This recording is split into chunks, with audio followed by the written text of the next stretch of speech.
जब स्वयं सुखी नहीं है, परिवार सुखी नहीं है, तो उद्देश्य क्या हुआ? वही अगर व्यवस्थित जीवन जिए, हम कहते थोड़ा कम कमाओ, लेकिन उसी में से आधा घंटा 15 मिनट समय भगवान के लिए निकाल लो। भगवान कितने कृपालु हैं। भगवान कहते 23 घंटा मैंने तुमको फ्री दिए हैं, जो करना है कर, 1 घंटा केवल मेरे लिए दे। 1 घंटा अगर भगवान के लिए दे दें तो 23 घंटे की सारी प्रक्रिया को भगवान संभाल लेंगे। आपको तनाव मुक्त रखेंगे, आपके परिवार के संबंध ठीक रखेंगे, आपके व्यापार को ठीक रखेंगे। ये भी ध्यान रखिएगा। क्यों? लक्ष्मी जी किसकी पत्नी? भगवान की पत्नी है ना। भगवान की अगर आपके ऊपर कृपा दृष्टि हो जाए, ध्रुव जी को लक्ष्मी जी फैक्ट्री चलाने से मिली या भगवान की कृपा से मिली? बताओ। ध्रुव जी को जो राज्य मिला, इतना बड़ा राज्य, उद्योगपति थे या भगवान का भजन किए थे? क्या किए थे? इस अर्थ से नहीं कि उद्योग छोड़ दीजिए, आप उद्योग करिए, व्यापार करिए, सर्विस करिए, लेकिन भगवान को छोड़ के मत करिए। लक्ष्मी का नाम चंचला भी है, ये एक स्थान पे नहीं रहती है। आप देखते होंगे, आप सब उद्योग जगत में हैं, आप देखते होंगे एक समय था जब कोई व्यक्ति सबसे ऊपर था, और एक समय आता है कि वही व्यक्ति सबसे नीचे चला जाता है, सारे प्रयासों के बाद। क्यों? लक्ष्मी का नाम चंचला, एक जगह नहीं रहती है।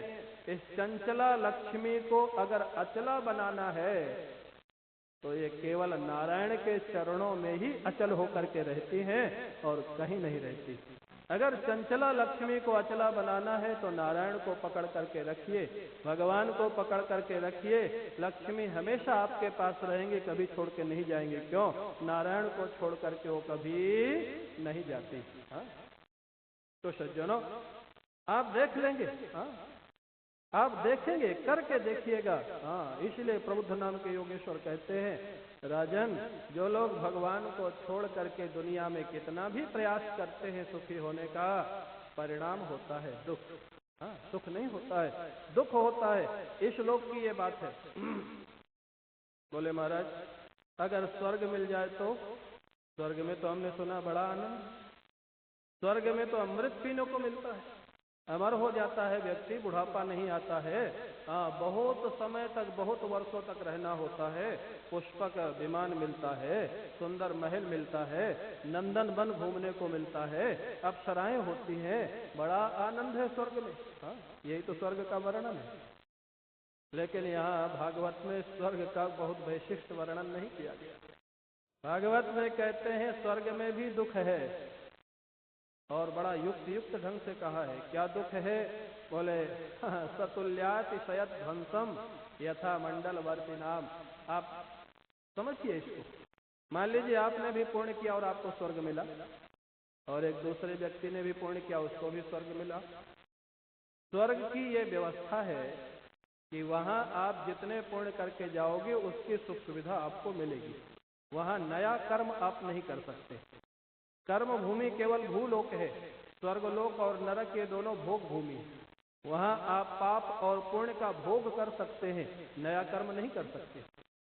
तो स्वर्ग जब आप जाएंगे, मान लीजिए आपके पुण्य कम है और आपके साथ वाला जो गया उसके पुण्य ज्यादा है, तो जो जिसके पुण्य ज्यादा है उसको बड़ा विमान मिलेगा, उसको बड़ा घर मिलेगा, उसको ज्यादा सेवक मिलेंगे, आपको कम मिलेंगे, छोटा विमान मिलेगा, छोटा घर मिलेगा। अब बड़े को देख करके वहां भी आपके मन में जलन होगी। यहाँ ये सुविधा है कि आप कमाई करके उससे आगे बढ़ सकते हैं, वहां वो सुविधा भी नहीं। वहां तो जितना लेके गए हैं उतने में ही आपको आगे बढ़ना है, उतने में ही काम चलाना है। वहां भी ईर्ष्या है, वहां भी द्वेष है, वहां भी कलह है। देवराजेंद्र की घटनाएं आप लोग जानते हैं, कितनी कितनी घटनाएं होती हैं देवराजेंद्र की। कितनी बार उसको भागना पड़ता है स्वर्ग छोड़ करके। जब कोई भी दैत्य आक्रमण करता, हिरण्यकशिपु हुए, महाराज बलि हुए, रावण हुए, जितने दैत्य होते हैं पहले स्वर्ग पे ही आक्रमण करते, और जैसे आक्रमण किया छोड़ के भागना ही पड़ता है। अरे यहाँ कम से कम आपके घर में आपको यह असुविधा तो नहीं है कि आपको छोड़ के भागना पड़ेगा। वहां तो जब भी दैत्य आक्रमण किया छोड़ के भागो, कोई बचाने वाला नहीं, क्योंकि दैत्य उससे ज्यादा पुण्य करके आता है, ज्यादा शक्ति लेके आता है। तो स्वर्ग में समस्याएं बहुत हैं। वहां भी कोई शांति नहीं है।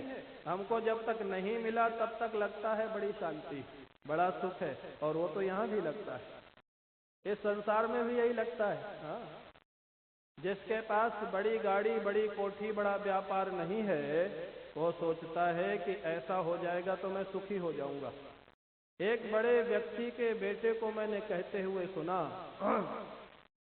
किसी को 500 रुपया दिया उसने, गरीब व्यक्ति था, बड़ा आनंदित हो गया, बड़ा खुश हो गया।